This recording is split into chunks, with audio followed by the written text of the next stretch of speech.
Hello traders, welcome to SD trader academy. আজকে আমরা নতুন আর একটা ভিডিও দিচ্ছি আমাদের স্টুডেন্টের অনুরোধে। অবশ্যই যদি আপনি দেখে থাকেন তাহলে অবশ্যই একটি লাইক করবেন, কেমন লাগলো কমেন্টে অবশ্যই জানাবেন, আর অবশ্যই ফলো করবেন, অবশ্যই সাবস্ক্রাইব করবেন। আমরা আমাদের ধান অ্যাপসে বাই সেল কীভাবে করবো এবং ধান অ্যাপসের টোটাল ইন্টারফেসটা আমি আজকে দেখাবো আপনাদেরকে। সবার প্রথমে এটা হচ্ছে আমাদের হোম সেকশান আপনি দেখতে পাবেন। আপনার ওপরের দিকে দেখুন stock, option, mutual fund, commodities. আপনি এখানে স্টকে ক্লিক করলে আপনার অল স্টক লিস্টগুলো দেখাবে। ওকে, যেগুলো স্টক ইন নিউজে আছে, মোস্ট ট্রেডেড স্টকে এখানে আছে। তারপরে আসুন অপশানে আছে, অপশানে কিছু আপনি ফিচার্স এখানে দেখতে পাচ্ছেন। তারপরে হচ্ছে মিউচুয়াল ফান্ডের ফিচার্স আপনি এখানে দেখতে পাচ্ছেন। তারপর আসি কমোডিটি মার্কেট এখানে টোটাল ফিচার্স আপনি এখানে দেখতে পাচ্ছেন। কোন market, natural gas, gold, crude oil, এগুলো কে কতটা চলছে সব কিছু আপনি এখানে দেখতে পাচ্ছেন। ওকে, হোম সেকশানে আবার ক্লিক করুন। হোম সেকশানে আসার পরে নিচের দিকে সব কিছু আপনারা দেখতে পাচ্ছেন। এখানে বেশি কিছু ঘেঁটে লাভ নেই। তারপরে আসুন ওয়াচ লিস্ট মানে আপনি যেগুলো সেভ করে রেখেছেন। সাপোজ এখানে কোনো ওয়াচ লিস্ট আপনি সেভ করতে চান, তাহলে আপনি এখানে কী করবেন, সার্চ করুন। সাপোজ আপনি সার্চ করলেন এসবিআই বা আপনি সার্চ করলেন হাল, আপনি হাল সার্চ করলেন। এখানে আপনি কি করবেন, এখানে আপনি সিম্পলভাবে এখানে ক্লিক করবেন। এই যে সাপোজ আপনার এখানে এলো, আপনি এখানে সিম্পলভাবে ক্লিক করবেন এই যে আপনার অ্যাড অপশানে। ওকে, এই অ্যাড অপশানে আপনি ক্লিক করুন। দেখুন আপনার ওয়াচ লিস্টে সেভ হয়ে গেল। এবার আপনি কি করবেন, এখানে আপনার ওয়াচ লিস্টে সেভ হয়ে গেল। এবার আপনি দেখুন এখানে সব কিছু দেখতে পাবেন। ওকে, এখানে চাইলে আপনি আপনার কাস্টমাইজ ওয়াচ লিস্ট তৈরি করতে পারেন। এই যে পাশে দেখুন আমার একটা সেটিং দেখতে পাচ্ছেন, এই সেটিংয়ে ক্লিক করুন। আপনি আপনার অ্যাড নিউ ওয়াচ লিস্টে আপনি আপনার নামের, আমি সাপোজ এসডিপ ট্রেডার, আমি একটা ওয়াচ লিস্ট ক্রিয়েট করে রেখে দিলাম। ওকে, দেখুন আমার এসডিপ ট্রেডারের নামে একটা ওয়াচ লিস্ট ক্রিয়েট হয়ে গেল। এখানে আমি কি করব, এখানে যদি আমি কোনো কিছু অ্যাড করতে চাই আমি কি করব, সার্চ করব। সাপোজ আমি সার্চ করলাম এনএইচবিসি সার্চ করার সাথে সাথে এখানে আমি কি করব, অ্যাডে ক্লিক করব। অ্যাডে ক্লিক করলে হয়ে গেল। এখানে আবারও একবার দেখুন এই যে এখানে ক্লিক করবেন, এই যে ইয়েলো কালার, এই ইয়েলো কালারে ক্লিক করবেন। ইয়েলো কালারে ক্লিক করা দেখুন আপনার এখানে দেখিয়ে দিচ্ছে এসডিপ ট্রেডারে আপনার এখানে ওয়ান স্টক অ্যাডেড হয়ে গেল। সাপোজ আমি এখানে অ্যাড করতে চাচ্ছি আমার নিফটি ফিফটিকে, তাহলে আমি এখানে কি করব, আবার এখানে প্লাস আইকনে আমি ক্লিক করব। এই যে প্লাস আইকনে ক্লিক করলাম, হয়ে গেল। আবারও সার্চে আমি সেন্সেক্সকে ক্লিক করব, সেন্সেক্সকে সার্চ করলাম, সেন্সেক্সে অ্যাড আইকনে ক্লিক করে হয়ে গেল। দেখুন এবার যদি আমার ওয়াচ লিস্টে যাই, দেখো আমার সব স্টক কিন্তু আমার এসডিপ ট্রেডারে এখানে চলে এলো। এবার আমি কি করব, আমি যদি চাই এখানে নিফটি ফিফটিতে ক্লিক করলাম।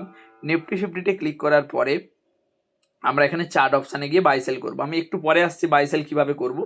এরপরে আমরা দেখবো এখানে আমরা যদি এই যে মিডিলের অপশানটাতে এখানে ধান অপশানে ক্লিক করি, এখানে কি দেখতে পাবো, আমাদের পোর্টফোলিও আমরা দেখতে পাবো, কত পোর্টফোলিও হয়েছে না হয়েছে এভরিথিং আমরা দেখতে পাবো, যেগুলো আমরা ইনভেস্ট করে রেখেছি। ওকে, এবার হচ্ছে কি আমরা পরের সেকশানে কি দেখতে পাবো না, আমাদের অর্ডারগুলো আমরা দেখতে পাবো। এই যে অর্ডার বা আমাদের পজিশানগুলো আমরা দেখতে পাবো। ক্লিক করবেন 4 নম্বর সেকশানে, এখানে আপনি কি বাই সেল করেছেন আপনার পজিশান আপনি দেখতে পাবেন। আপনি এখানে অর্ডার দেখতে পাবেন, কোথায় বাই করেছেন কোথায় সেল করেছেন সব কিছু অর্ডার আপনি দেখতে পাবেন। তারপরে আসুন আপনি এখানে এখানে আর আপনার কিছু কাজ নেই। এরপরে আপনি আসুন এখানে আপনার যে মানি সেকশান আছে, মানি সেকশানে আসুন। এই মানি সেকশানে আসার পরে এখানে আপনি আপনার টোটাল অ্যামাউন্ট আপনার অ্যাকাউন্টে কত আছে দেখতে পাবেন। আপনার পিএনএল আপনি দেখতে পাবেন, এই যে ট্রেডার্স ডায়েরি আছে, আপনি আপনার ট্রেডার্স ডায়েরিতে ক্লিক করুন, আপনি আপনার পিএনএল দেখতে পাবেন, সারা সিজনের পিএনএল আপনি দেখতে পাবেন। তারপরে আসুন এখানে যে অ্যাড ফান্ড আছে, অ্যাড ফান্ড কীভাবে করবেন, এই যে আপনারা দেখুন এখানে অ্যাড মানি আছে, অ্যাড মানিতে আপনি ক্লিক করুন। এখানে আপনি সাপোজ 100 টাকা ডিপোজিট করবেন, তাহলে 100 টাকা লিখে এখানে আপনি কি করবেন, অ্যাড টপ আপ ফান্ডে ক্লিক করুন। অ্যাড টপ আপ ফান্ডে ক্লিক করলে আপনার ফোনপে, গুগল পে এগুলোর মাধ্যমে আপনি পেমেন্ট সম্পন্ন করতে পারবেন। ওকে, অবশ্যই এখানে দেখে নেবেন আপনি যে ফোনপেতে ব্যবহার করছেন আর আপনার এখানে যে ব্যাঙ্ক অ্যাকাউন্টের লিঙ্ক আছে সেটা যেন সেম থাকে। ওকে, সেম যেন থাকে। ওকে, দেখুন এখানে 7620 আমাদের ফোনপের লিঙ্ক আছে কত 7620, এটা যেন সেম থাকে, ডিফারেন্ট ব্যাঙ্ক থেকে করলে হবে না কিন্তু, ঠিক আছে। এবার আসি আমাদের অল ট্রানজ্যাকশান, এখানে আর কিছু জানার দরকার নেই। আর যদি উইথড্রল করতে চান তাহলে এখানে আসবেন, আপনার যে উইথড্রল সেকশান আছে, এই যে উইথড্রল টু ব্যাঙ্ক, এই উইথড্রল টু ব্যাঙ্কে এসে আমরা টাকা উইথড্রল করতে পারেন। ঠিক আছে, এবার আসুন আমাদের কি আছে এখানে, আপনার অ্যামাউন্টে এখানে উইথড্রল মারতে পারেন। এবার আসুন আমাদের এখানে কিভাবে আমরা বাই সেল করব, আমরা তাহলে কোথায় যাব? সবার প্রথমে আমরা ওয়াচ লিস্টে যাব।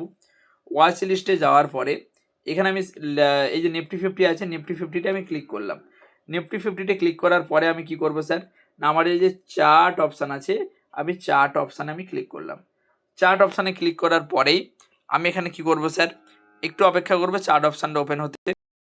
চার্ট অপশানে আমরা ক্লিক করার পরে নিফটি 50 এভাবে চার্ট ওপেন হয়ে গেল। আমরা কিভাবে আমরা টুলসগুলো ব্যবহার করব, ড্রয়িং কিভাবে করব, সেগুলো আমি আগের ভিডিওতে দেখেছি। যদি না দেখে থাকেন আমাদের ইউটিউব চ্যানেলে চলে যান, পেয়ে যাবেন ভিডিও। এখানে আমরা কেবলমাত্র দেখবো বাই সেল কীভাবে করবো। আমরা তো আর ইন্ডেক্সে বাই সেল করতে পারি না। আর যদি আমরা ডাইরেক্ট স্টকে বাই সেল করি, সাপোজ আমি কোনো স্টকে আমি বাই করবো, suppose state bank of India, তখন আমি এখানে ডাইরেক্ট বাই ক্লিক করলাম। বাই ক্লিক করলে আমার ডাইরেক্ট এখানে বাই অপশান আমার দেখিয়ে দেবে। ক্লিয়ার? এবার আমরা কি দেখবো স্যার, বাই অপশান দেখিয়ে দেওয়ার পরে আমরা এখানে অপশানে কাজ করব। যেহেতু আমি নিফটি 50 অপশানে ক্লিক করলাম, নিফটি 50 অপশানে ক্লিক করার পরে আমি এখানে আমার বাই সেলটা আমি করতে পারবো। তার জন্য আমাকে কী করতে হবে না, অপশান নিতে হবে। ঠিক আছে,